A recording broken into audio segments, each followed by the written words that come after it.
Thanks for joining us on episode 1599 of the Inspired Stewardship Podcast.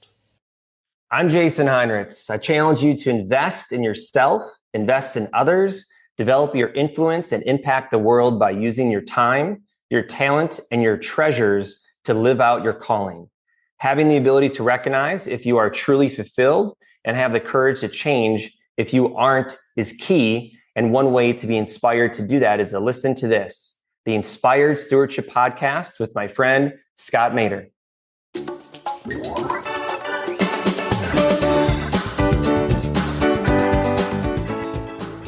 So when they start their day with prayer, exercise, journaling, just the transformation in their mind and their happiness the rest of the day. Yeah, there's outward appearance too. They're happier and they're healthier and all that, but just that confidence and that strut, knowing I got the important things done for the day that I needed to or wanted to.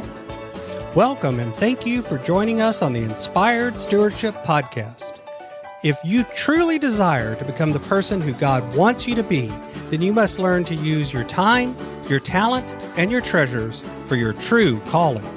In the Inspired Stewardship Podcast, you will learn to invest in yourself, invest in others, and develop your influence so that you can impact the world.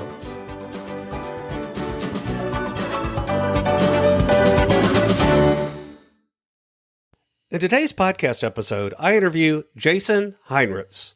I asked Jason about why he founded the Wake Up Jesus People movement.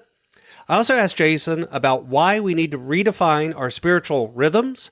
And Jason also shares with you how important it is to develop a meaningful rhythm of spiritual discipline.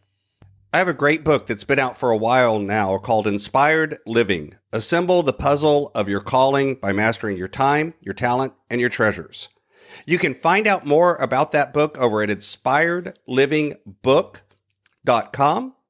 It'll take you to a page where there's information and you can sign up to get some mailings about it as well as purchase a copy there. I'd love to see you get a copy and share with me how it impacted your world. Welcome to the show, Jason. Yeah, thanks for having me, Scott. Absolutely. It's great talking to you. You know, I shared a lot in the intro of some of the work you've done and the books you've got out and things that you've been doing to help people discover ministry as entrepreneurs, lean into their faith. And of course, you've worked yourself in business and doing things through direct sales and all of that. A lot of different things that you've done over the years. And yet I always think intros are kind of like the Instagram photos of our life. They just show part of the frame. We make sure that we frame it the right way. So take people back and share a little bit more about your journey and what has brought you to the point where these are the messages that you're leaning into that you feel called to share. Sure. Yeah, it's been a long journey. God's been working on me a lot. I take it way back. I was raised in a really great Christian home.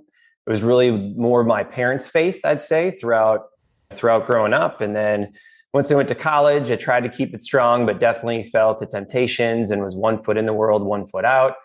Partying a lot, having a lot of fun, chasing my own accolades and titles, and got into direct sales with Cutco Cutlery. And so I've been doing that for about 21 years now. And it's a very shiny object. It's very tempting to make that my God and make that my idol. So that's what I did for about 2 decades. So throughout my 20s, is building my own kingdom. It was focused on wealth and accolades and trophies and all of that. And I ended up getting engaged to a non-Jesus woman. And our relationship was all founded on pleasures and sex and partying and fun. And the devil just like slowly chipped away, like one degree at a time, 1% at a time, to where I asked her to marry me.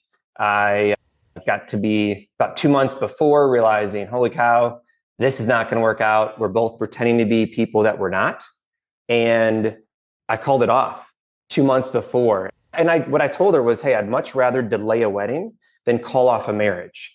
So that was a big wake up call. I'm so thankful that God woke me up. It was so easy to go down that path, Scott. And so I just saw the devil take me a little bit further in, and then he woke me up. And then I spent a year. That was the fall of 2012.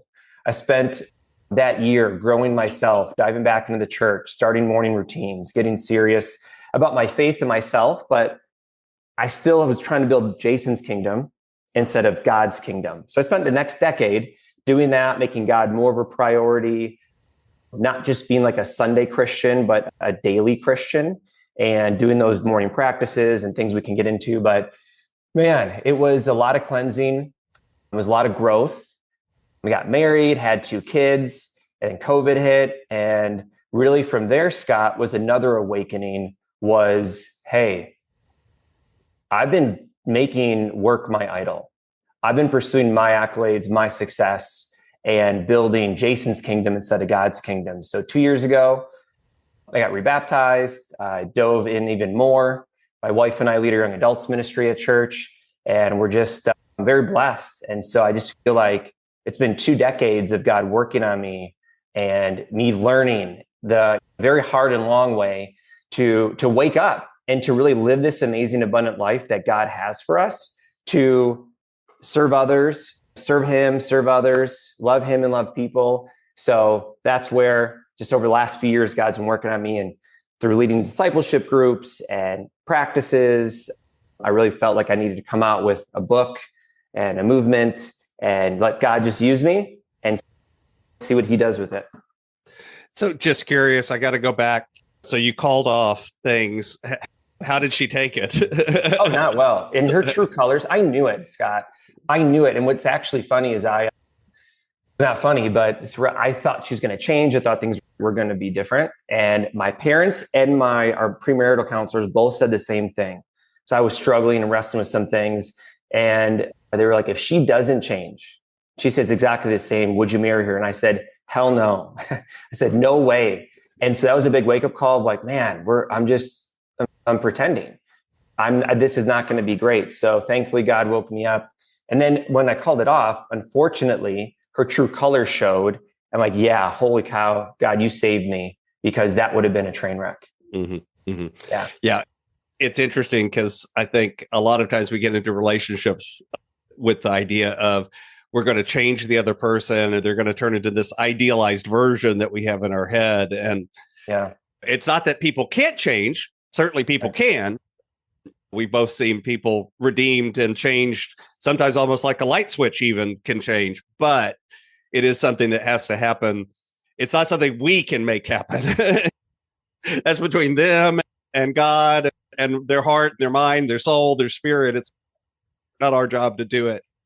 But boy, it's tempting. Do you think that was part too of the idea of making your kingdom? Do you think that was some pride coming out on your part? I think I was more, it looked like a great thing. It looked like a great relationship. It looked like a power couple on the outside. When you got deep, there was nothing there. It was all just surface level, built on pleasures, and there wasn't really a lot of depth to it. So I think it was partially of me thinking, okay, this is the next step to the kingdoms. I need a queen, right? And I need someone to enjoy this awesome life with. Why am I building this only for myself? And so I think that was part of it. I don't think it was a main part, but definitely I'd say it's got a little part. Mm-hmm.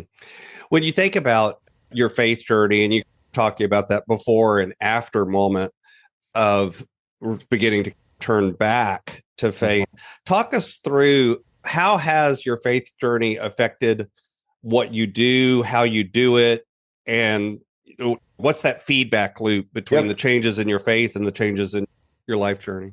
Yeah, I would say it's been completely different. It's been completely impactful in my life, especially the last 2 years. I'd say my 20s, I was saying I was a Christian and my faith was there. So it stopped me from doing too crazy of things. And I still had that weekly check-in on Sundays as a Sunday Christian. And it was, all right, God, I do love you and you're great. I'm glad I'm a Christian. And then kind of also forget about you throughout the week and focus on my kingdom. And so having that faith, going through the ups and downs of life, and especially then in my 30s and through COVID and kids, marriage, right? It's not easy. And so to be able to rely on Him, Scott, throughout all of that and really dive more in to Bible reading and prayer and just peace, worship music, everything with Him, it just makes life so much easier. But really, I haven't truly felt His love and peace and joy until the last few years. First, when we had our kids, I couldn't believe how much I loved my kids, and thinking, wow, God loves us this much was a big wake-up call and working on. I struggle with empathy and emotions, but that was a big help in my development to being a better husband and father, working on my emotions and my empathy. But then just in the last couple of years of letting it all out, just saying God is number one, actually making him number one of my priorities instead of saying he was, but really work was my number one priority. It's been a complete shift, Scott, in my peace and my joy, and just the pressure is off, the stress is off. Now it's still there at times, right? Mm-hmm. As an entrepreneur and a leader, you're always going to have that. And I think when it gets really tough now, I just think that's just leadership. It's just part of what God has called us to do as leaders. But yeah, I'd say it's been completely transformative the last couple of years in our marriage, in business. It's funny how when I stopped chasing idols and stopped chasing accolades and promotions and actually got a demotion, I asked for it. I told my boss 3 years ago, hey, it's probably my last year in my position.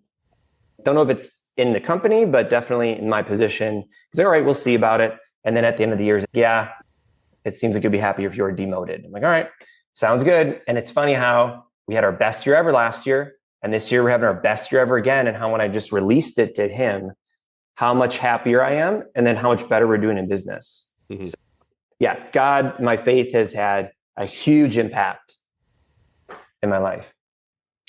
So what brought you to writing the book, Wake Up Jesus People? First off, I love the title, but talk a little bit about where that came from. What brought that to your mind as a message, a movement that you wanted to, or you were called to move towards? Yeah, a few things happened. First of all, when I was in a desperate time and I called off the wedding before in 2012, I really dove in back into starting my day with Jesus, morning routines, diving back into the church, and just having more of I'm a business guy.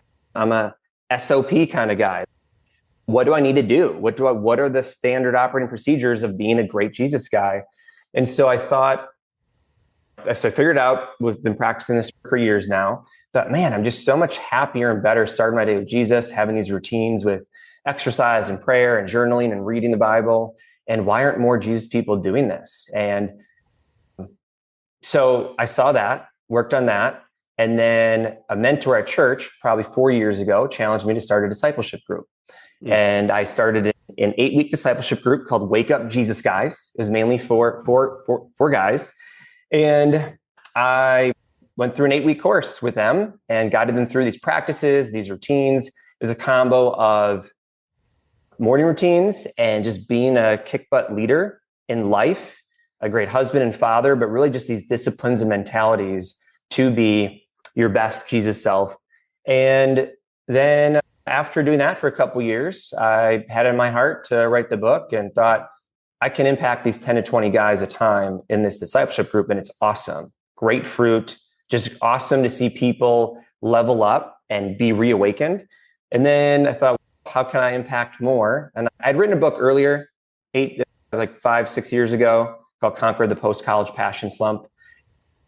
It wasn't that great, but I wrote it. I thought, okay, if I can write a book, why don't I write one for his kingdom and see what happens? So a lot of fruit from that. It's been really cool to see that impact. So that's how I got the kind of oomph to actually go out and do it. But the reason why, Scott, why I wrote the book is I feel as Jesus people, there's 2 ways to wake up. I see a lot of amazing people, amazing Jesus people, but they're Sunday Christians. And they're just going to church, they're checking it off, but he's not actually part of their life. We're zombies walking through life, not participating in loving people and loving him. And we're just visiting this earth for 100 years and then it's eternity with him. How are we on mission here? Or are we just trying to get more accolades, go on more trips, invest more, get a bigger house, or what? Like, what are we really doing here? So I feel like as Jesus people, if we all woke up, doesn't matter what denomination you're in, doesn't matter what any of that, can we just agree on loving Jesus and loving people? Let's unite. Let's wake up and take dominion over this earth. And then secondly, how can we be our best selves for Jesus in the morning with what I call a sacred start, actually waking up early, actually getting up, starting your day with exercise, Bible reading, devotional, prayers, affirmations, believing that God's got you. All of that is going to set the tone for your whole day as a leader, as a parent, as a spouse. So yeah, that's where it came from. So talk a little bit more about routines. I'm a big believer in morning routines, evening routines, and other routines as well. Oftentimes I get pushback on those. It's hard for people to make them stick, or maybe there's something going on in their life, like your life right now. You got young kids at home, that there's all these reasons why getting up early or starting a morning routine doesn't seem to stay around for people. They think it's a great concept in theory, but how do we practically do it? What are some of the things that you've stumbled on or worked on or discovered as you've been working on this? Sure, a few things. One, I'd say to the listeners, it's just a choice. I'm a coach in what I do in work, to be direct and up in your grill. It's all, do you want a better life or not? It's either you can find excuses or you can find reasons. Either way, you're going to come up with a choice. And so if you make the decision, it's proof. You look at everyone around who has the morning routines, they're happier, they're healthier, they're better. And so the morning routine for me, it starts around 5 a.m. I call it the sacred start. So sacred, it's holy, it is set apart. It is you getting yourself right for the day, getting with Jesus. For me, it's a couple hours every morning. Some people may freak out at that. It could be 30 minutes for you, but it's getting the body moving. It's exercising. It is going to the gym. It's going for a walk. It's just, God made you this abundant body that he created. Let's use it. Let's make it healthy. Let's make it last a long time. And then it's getting the Bible every day. It's praying every morning. It's worship music. It's visualizing these dreams and these hopes that God has put on my heart of things that are exciting, things that get you up and get you excited to go for the day and for the week. And then also just affirmations, I'd say too, from scripture of just, hey, when you read the Bible, there's reminders in there all over that we can do this. And he has designed us. We're made in his image. And in the morning, having some type of get up, get to it routine to start your day. And that way, the start of your day is like the rudder of a boat, right? So it's whatever direction it's going and it's faced, the boat's going to start turning slowly, but it's going to turn that way. And that it sets the tone and the direction for the rest of your day. So based on where the rudder is positioned, is going to determine your happiness, your joy, your peace, your direction for that day. So another thing I like to say is to give everyone else the best of you and not the rest of you. So a lot of people running on fumes. They're hitting snooze to the last minute. They're stressed. They're anxious. They're rushing to work. They wake up because they have to, not because they want to. And so to get up because you want to, and then fill yourself up, and then the overflow of abundance, happiness, joy, Jesus is coming out and overflowing to everyone else, as opposed to you like running on fumes and giving everyone the rest of you instead of the best of you. So that's the morning routine. What I also would say is that the evening alarm is more important than your morning alarm. If you're up till 2 a.m. playing video games, if you're up till midnight watching TV or scrolling, you're setting yourself up for failure. It doesn't matter what time the morning alarm is set. If you get 4 hours of sleep, that's not healthy. So what time do you need to get to bed? And do you have an evening alarm? Mine's at 9:20. So every day, every night, 9:20, it goes off. So it reminds me, even in the middle of a really good episode of Netflix, that, hey, this is my last episode. I got to stop so I can get to bed by 10. So I can wake up at 5, get my 7-ish hours of sleep and be ready to go. So having an evening routine as well and being intentional is really important. If you look in the Bible, look at what the Jewish people did, and even in the Bible with God, with creation, talking about there was evening and there was morning, the second day. And they start their day at sundown the night before. So if you think of your evening and your sleep as, hey, this is going to be a start to the next day. It's not the end of this day to rest and to be like, oh my gosh, this day was so tough. It's, hey, I'm starting my day with rest so I can wake up ready to go and be an awesome Jesus person or leader in your life. So the evening routines really help too. No, I would agree. I actually tell people all the time, if you're struggling with your morning routine, we usually need to look at your evening, even though that sounds counterintuitive to a lot of people. It's like, no, actually, your morning starts the night before. It doesn't start when you get up. It starts the night before, which is why I think, again, people will struggle sometimes and not realize why they're struggling is because it doesn't have to do with what's happening in the morning. It has to do with what's happening the night before. What are some of the other key parts of starting your day like this with some sort of solid beginning? What have you seen as some of the fruits that come from that for people? Sure. I've seen people actually fall in love with God again. I've seen people get healthy and lose 50 pounds.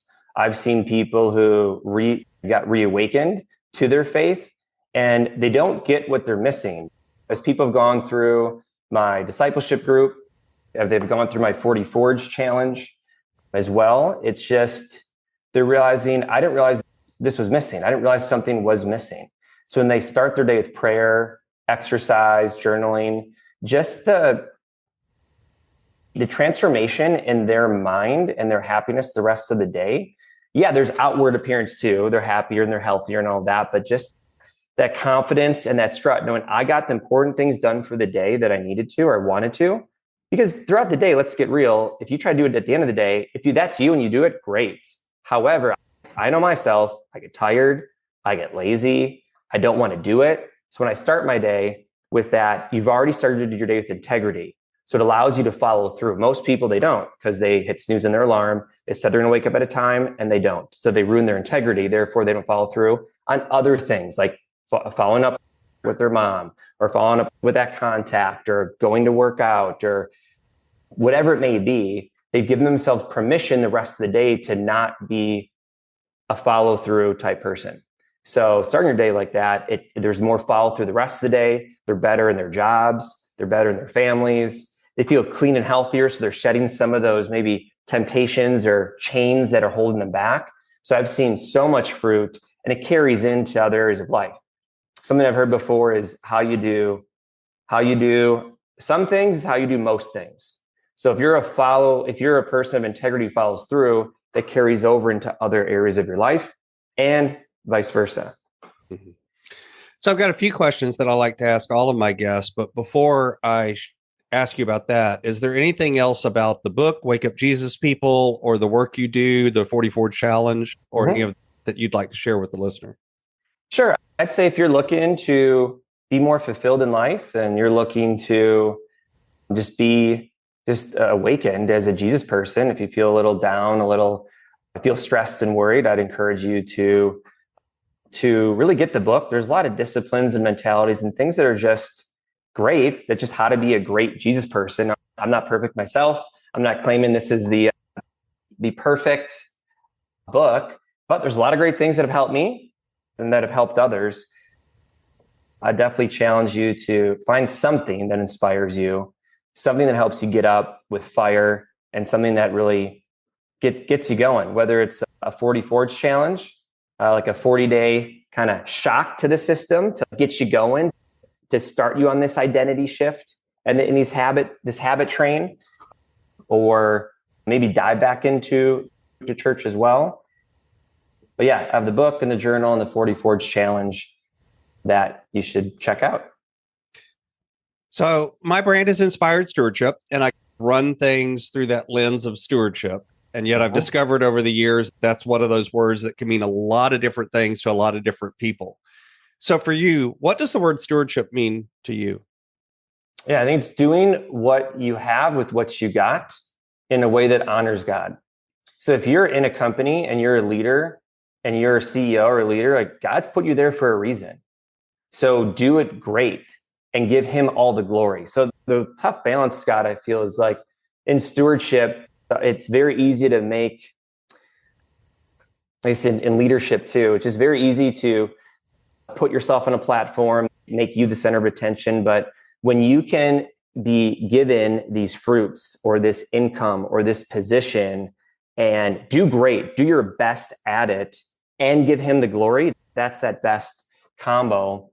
You're not doing it to earning money is not bad, right? But if you earn a lot of money, you can tithe a lot more. You can give a lot more, right? If the Good Samaritan was not a wealthy, well-off to do guy, he wouldn't have had time to take time to put him up in the hotel and then pay for it. But he had time because he had people working for him and he had extra income, right? So if you're in a position, steward that income you have a budget, right? The time you have a time budget. And I think it's really important that we are aware of what we've been given. And then just like the story of the talents in the Bible, as you prove yourself and he can trust you that you're going to do well with that, he's going to give you more to steward.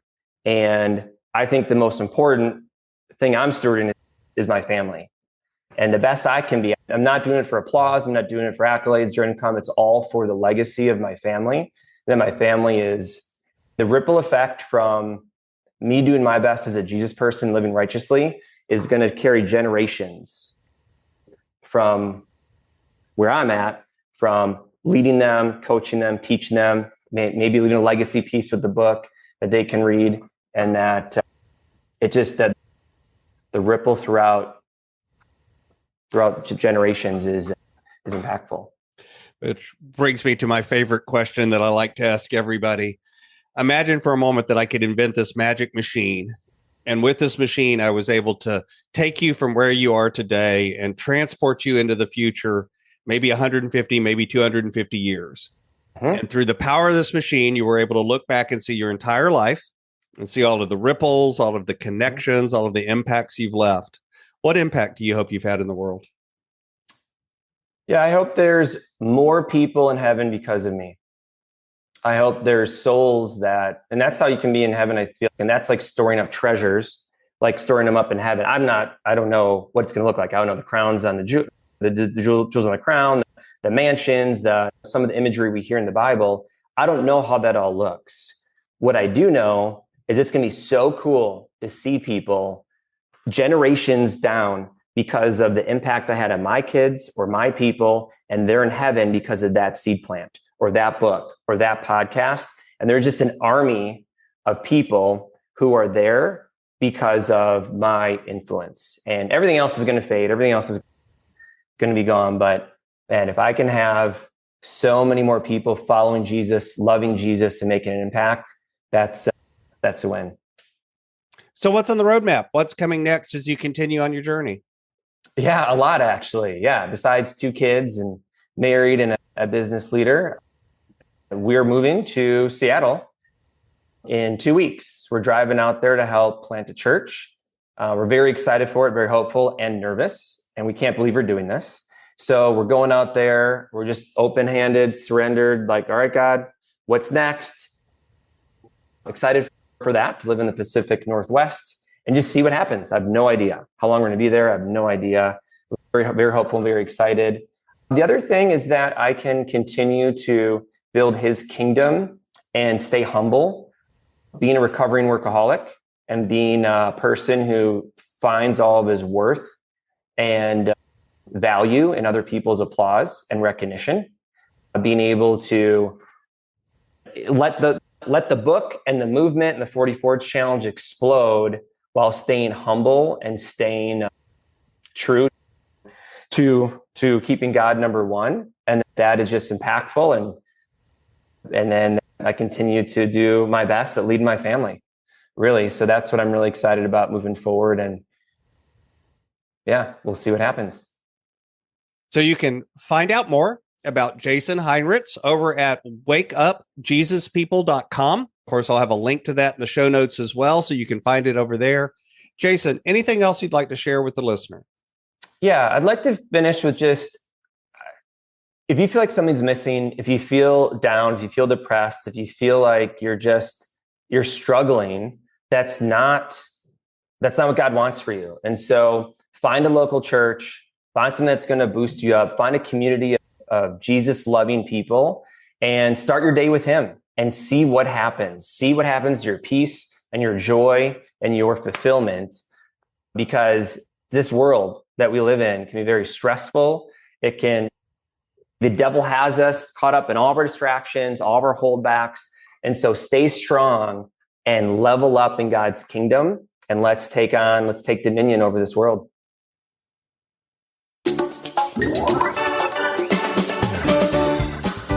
Thanks so much for listening to the Inspired Stewardship Podcast. As a subscriber and listener, we challenge you to not just sit back and passively listen, but act on what you've heard and find a way to live your calling. If you enjoyed this episode, please do us a favor. Go over to inspiredstewardship.com/iTunes rate, all one word, iTunes rate. It'll take you through how to leave a rating and review and how to make sure you're subscribed to the podcast so that you can get every episode as it comes out in your feed. Until next time, invest your time, your talent, and your treasures. Develop your influence and impact the world.